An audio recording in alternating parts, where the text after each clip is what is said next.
네, 여러분 안녕하세요. 반갑습니다. 오늘 제가 설명할 내용은 운동을 하면 왜 숨이 덜 차게 되는지, 우리가 운동하면 숨이 가쁘게 되죠. 근데 정기적으로 운동을 해서 신체적으로 단련이 된 상태에서는 예전과 똑같은 운동을 하더라도 숨이 덜 차게 되는 그런 그 현상이 나타나게 되는 것이죠. 이 질문에 대한 대답은 언뜻 생각하면 매우 쉬울 것 같지만 실제적으로는 잘못 알고 있는 부분도 굉장히 많이 있고, 그래서 오늘 제가 기초부터 조금 설명을 드리도록 하겠습니다. 자, 여러분들은 이제 운동 생리학의 어떤 가장 기초적인 이 부분에 대해서는 어느 정도 이해하고 계시리라고 생각합니다만은, 제가 그 주제에 대해서 더 확실한 그 내용을 설명드리기 위해서 기초적인 에너지 대사 과정을 좀 설명드리도록 하겠습니다. 우리가 이제 에너지를 만들어내는 그 과정은 크게 나눠서 유산소 과정과 무산소 과정으로 나누게 되죠. 그래서 인체 세포 내에서 음, 어, 이 무산소 과정은 세포질 내에서 이루어지는 과정이라고 볼 수 있고요. 이것은 이제 미토콘드리아를 제외한 세포질 내에서의 과정이라고 볼 수 있습니다. 그 다음에 이제 유산소 과정은 미토콘드리아 내에서 이루어지는 과정인데, 먼저 이제 이 무산소 과정을 설명드리면, 근육 세포 내에 이미 저장되어 있는 크레아틴 인산이라고 하는 물질이 있죠. 이 물질을 분해해서 나오는 크레아틴과 인이 분해되었을 때 방출되는 그 에너지를 이용을 해서 ATP를 만든다고 하는 것입니다. 이것은 아주 단시간에 짧은 시간 폭발적인 에너지를 동원할 필요가 있을 때 우리 인체는 이러한 그 크레아틴 인산이라고 하는 에너지를 이용을 해서 그러한 운동을 수행을 하게 되는 것이죠. 또 하나의 그 무산소적인 과정은 탄수화물이죠. 바로 이 포도당을 분해하는 과정인데요. 이것이 이제 산소가 없이 분해되었을 때 피루부산이라고 하는 물질을 거쳐서 젖산을 생성을 하고, 그 과정에서 이제 생성되는 에너지를 이용해서 ATP를 합성하는 과정이라고 볼 수 있습니다. 그 다음에 이제 유산소 과정은 탄수화물인 이 포도당은 무산소적으로도 분해시킬 수 있지만 이렇게 이제 미토콘드리아 내에서 유산소적으로도 분해할 수 있는데, 이렇게 이제 산소의 존재 하에서 최종적으로 물과 이산화탄소로 분해되고, 또 이것을 방출되는 에너지로 ATP를 합성하는 것이죠. 또 하나의 그 중요한 연료는 지방산이라고 할 수 있는데, 이 지방산은 무산소적으로는 분해시킬 수 없고 오로지 미토콘드리아 내에서 유산소적인 과정을 통해서만 분해시킬 수 있죠. 그래서 최종적으로 이산화탄소와 물을 생성하고 역시 이제 에너지를 만들어낸다. 자, 이런 그 계율을 일단 우리가 이해하고 넘어가도록 하겠습니다. 예, 잠깐 요 그림을 통해서도 한 번 더 설명을 드리면, 이렇게 요 근육의 그 세포질과 또 이 미토콘드리아라고 하는 두 군데에서 사실 이 에너지를 만들어내는데, 이 세포질 내에서 이루어지는 이 과정은 무산소 과정이라고 하는 것이죠. 그 다음에 미토콘드리아 내에서 이루어지는 이 과정은 유산소적인 과정이다. 이렇게 구분될 수 있는 것입니다.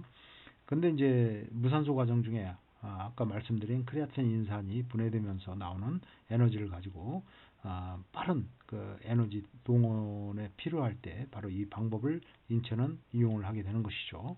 또 하나의 무산소적인 과정은 이 포도당, 즉 글루코스를 분해해서 이 피루부산이 이제 생성이 되는데요. 이 피루부산이 산소가 충분히 공급되는 조건에서는 이제 미토콘드리아로 보내지게 되지만, 산소가 결핍된 조건에서는 젖산을 생성을 하게 됩니다. 이렇게 이제 젖산을 생성할 때는 약 EATP를 만들어내게 되는 것이고요. 이렇게 이제 생성된 젖산은 바로 2, 3분 정도의 시차를 두고 혈액으로 확산되어 나가는 그런 그 과정을 겪게 됩니다. 자, 유산소적인 과정, 즉 산소가 충분히 공급되는 조건에서는 이 글루코스는 미토콘드리아로 보내져서 미토콘드리아에서 아세틸 조효소 A라고 하는 물질로 전환이 되죠. 그리고 이제 미토콘드리아 내막에서 크렙스 사이클이나 전자 전달계를 통해서 물과 이산화탄소로 완전히 이렇게 이제 산화되는 그런 과정을 겪게 됩니다. 그렇게 해서 이제 한 분자의 포도당, 한 분자의 글루코스는 결국은 36 ATP를 갖다가 만들어낸다. 요것을 이제 나타내고 있습니다.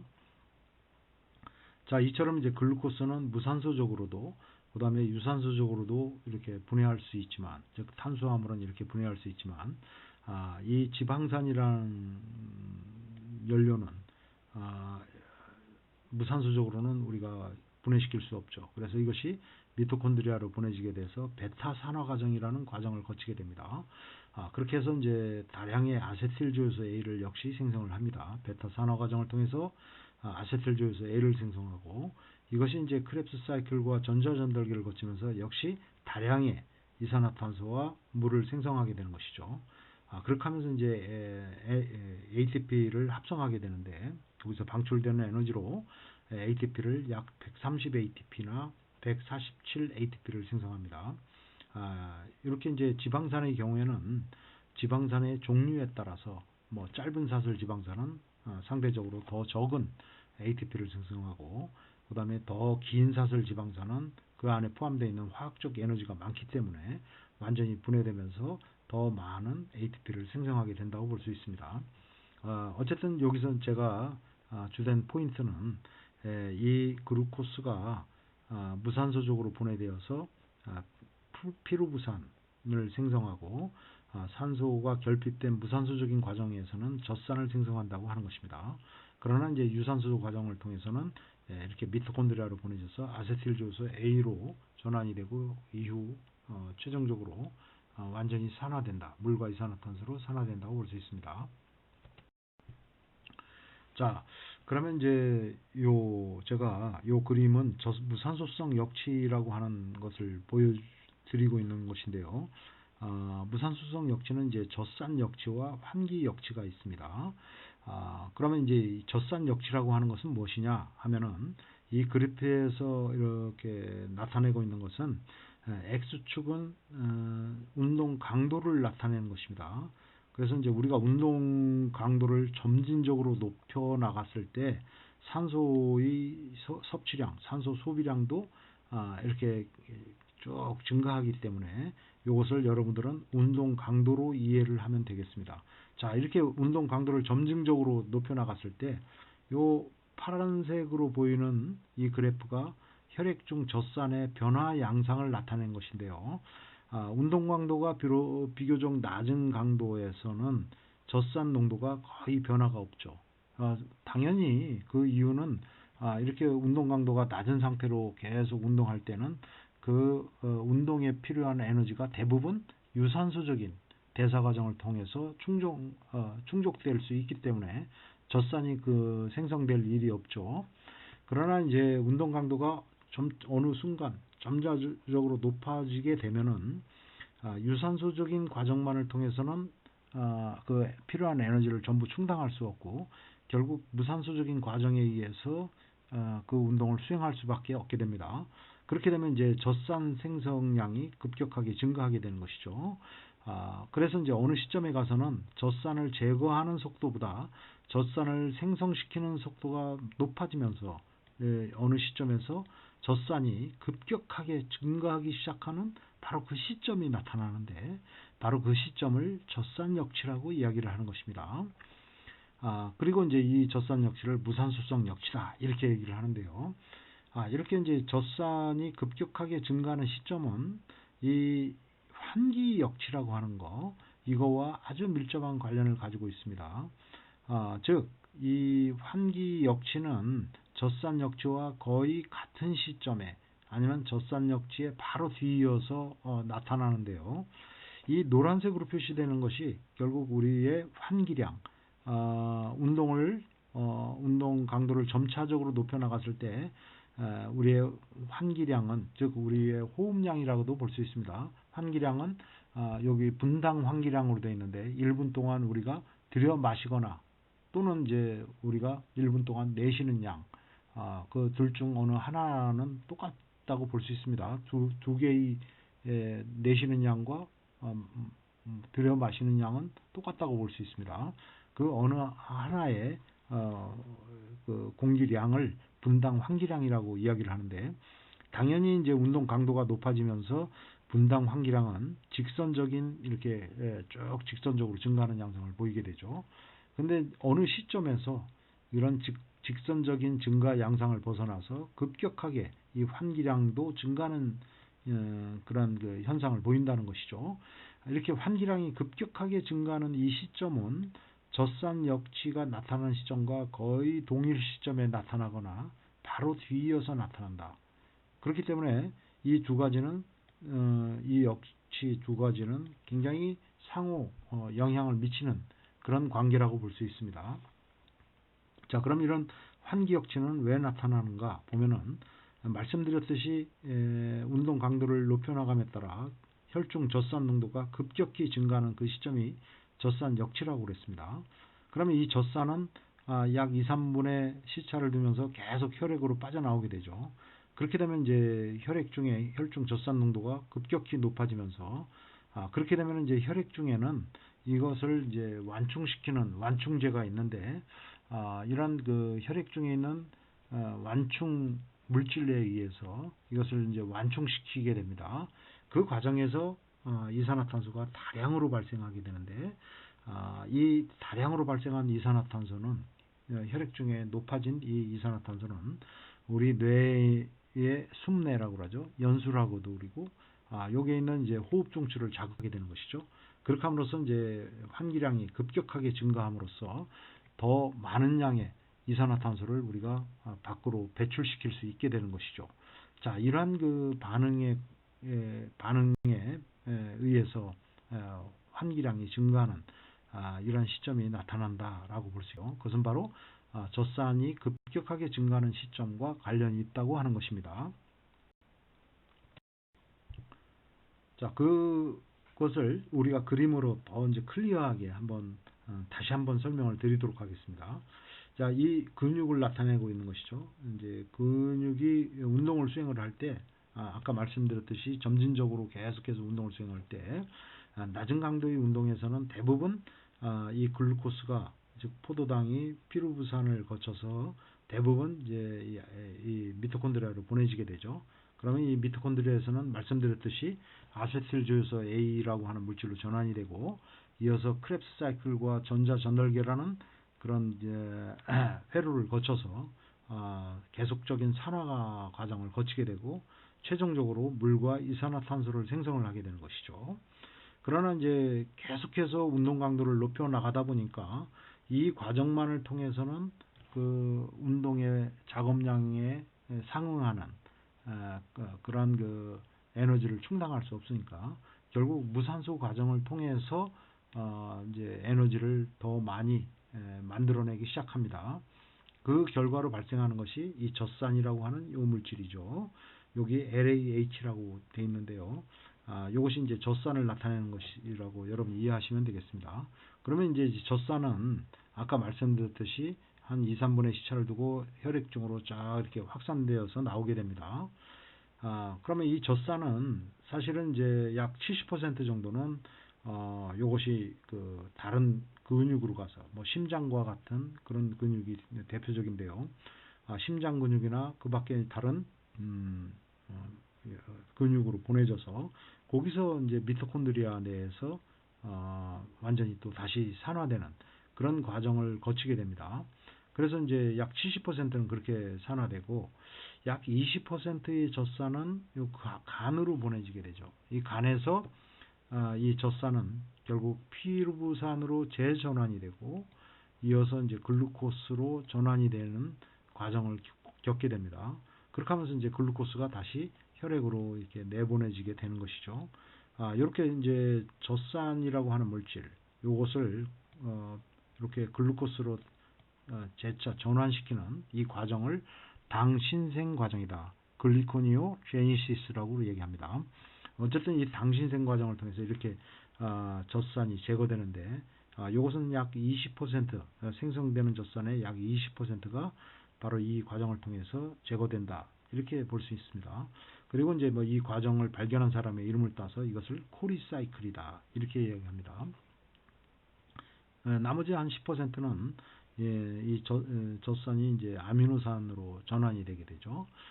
그래서 이제 어쨌든 젖산은 그런 식으로 제거되는데, 제가 말씀드리려고 하는 포인트는 그것이 아니고, 젖산이 결국 혈액중으로 빠져나오게 되면 이것을 이제 완충시키는 과정이 일어나게 되는데, 바로 이제 완충시키는 대표적인 혈액중의 물질이 중산산 나트륨, 중산산염이라고 하는 이 물질입니다. 그러면 이제 이 물질과 젖산이 작용을 해서 결국 그 젖산 나트륨, 젖산염을 형성을 하고요. 그래서 이제 요 나트륨과 젖산 중에 수소 하나를 뺀 이 젖산이 젖산 나트륨을 형성하는 것이죠. 그 다음에 이제 이 수소 부분이 중탄산과 결합을 해서 H2CO3, 즉 탄산을 형성합니다.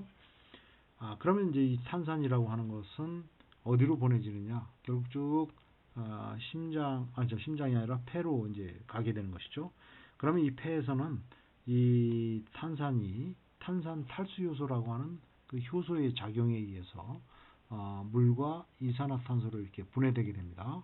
그래서 이제 결국 이제 이산화탄소가 혈액 중에 많아지게 되고, 요 폐에 와서 이산화탄소는 이렇게 분합차에 의해서 폐포 안으로 보내지게 되고, 우리가 내쉬는 공기를 통해서 밖으로 이제 내보내게 되는 거죠. 즉 다량의 이산화탄소는 이런 형태로 우리가 내쉬는 공기를 통해서 내보내게 되는데, 바로 이렇게 생성된 이산화탄소는 에너지를 만드는 과정에서 직접 생성된 것이 아니라 이렇게 젖산을 완충시키는 과정에서 추가적으로 생성된 이산화탄소라고 볼 수 있겠습니다. 자, 그러면 여러분한테 한 가지 물어보겠습니다. 동일한 운동을 수행을 할 때 단련된 사람과 단련되지 못한 사람이 똑같은 운동을 수행할 때 어떤 사람이 젖산을 더 많이 생성하게 되는 것이죠? 당연히 운동에 의해서 훈련된 사람이 훨씬 더 적은 젖산을 생성을 하게 되죠. 동일한 운동을 수행을 했을 때. 물론 최대까지 운동했을 때는 또 다른 문제입니다.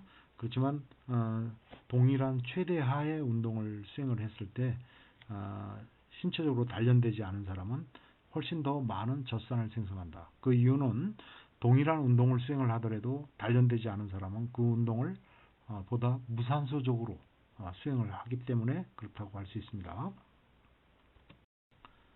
즉 다른 말로 얘기하면 신체적으로 단련된 사람은 동일한 운동을 보다 유산소적으로 수행할 수 있다라는 것입니다.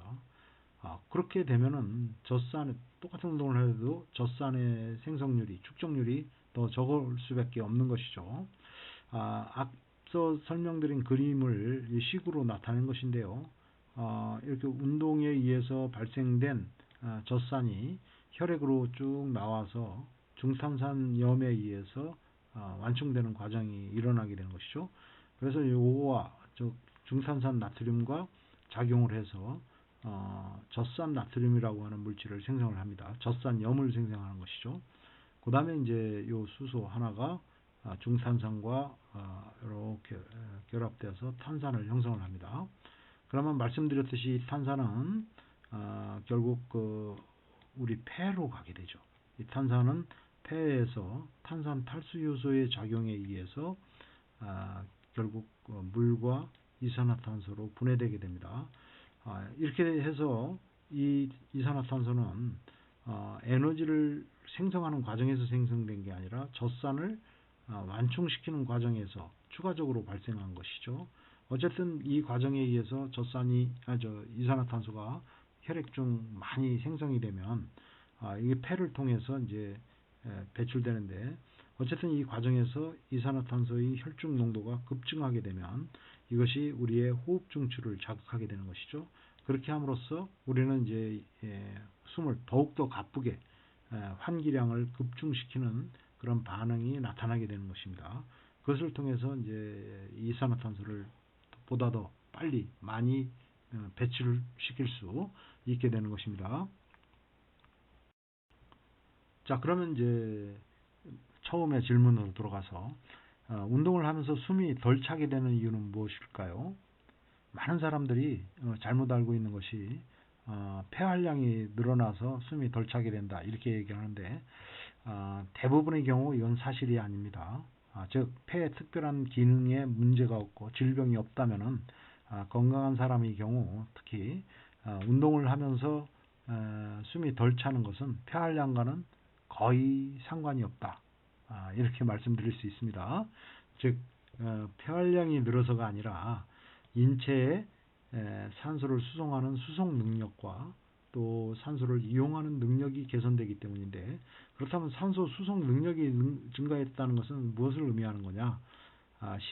우리의 심장의 펌프 기능이 개선이 된 것이죠. 그래서 아주 엘리트 선수의 경우에 발달된 그런 심장을 스포츠 심장이라고도 얘기하는데, 가장 뚜렷한 특성은 최대 심박출량이 증가하는 것으로 나타납니다. 즉 1분 동안에 심장이 품어내는 최대의 혈액량을 최대 심박출량이라고 하는데, 바로 이런 그 심장의 펌프 기능이 개선된 것을 이야기할 수 있습니다.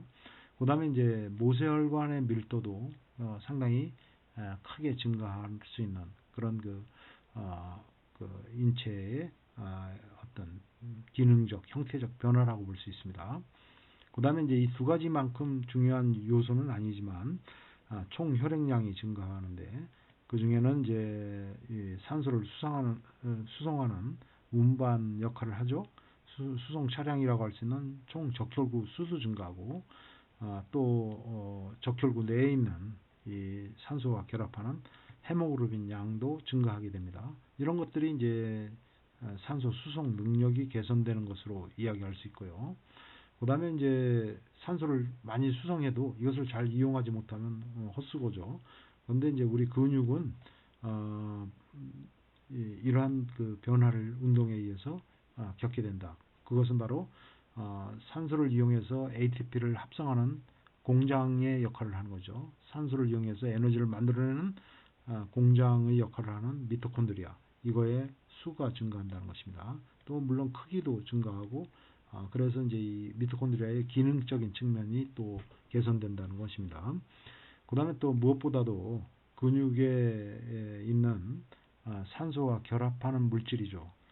혈액 중에는 헤모글로빈이 있지만 근육에는 그와 또 비슷한 역할을 하는 미오글로빈이라고 하는 물질이 있습니다. 이 미오글로빈의 양이 증가한다고 하는 것입니다.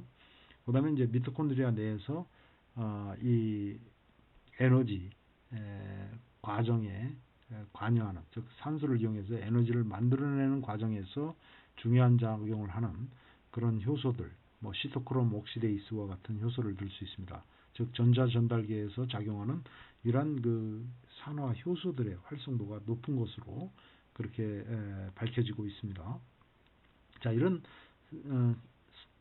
체내 산소 수송 능력과 체내 산소 이용 능력은 결국은 똑같은 운동을 해도 그 운동을 보다 더 유산소적으로 수행할 수 있는 그런 능력을 갖게 해주고요. 그렇기 때문에 이제 똑같은 운동을 해도 젖산의 생성이 더 적을 수밖에 없고, 그렇게 되면 이제 어느 수준 이상의 고강도 운동을 수행할 때 훨씬 더 숨이 덜 찬 상태로 운동을 할 수 있다는 것을 의미합니다.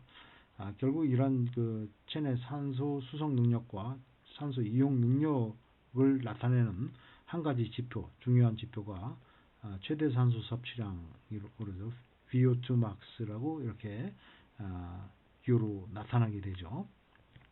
자, 폐활량이 늘어서 숨이 덜 차는 것이 아니고 인체에 바로 이러한 그 산소 수송과 이용과 관련된 여러 그 시스템이 개선되기 때문에 바로 그러한 그 숨이 덜 차는 그런 현상으로 나타난다는 거, 이 점을 말씀드리고 싶습니다.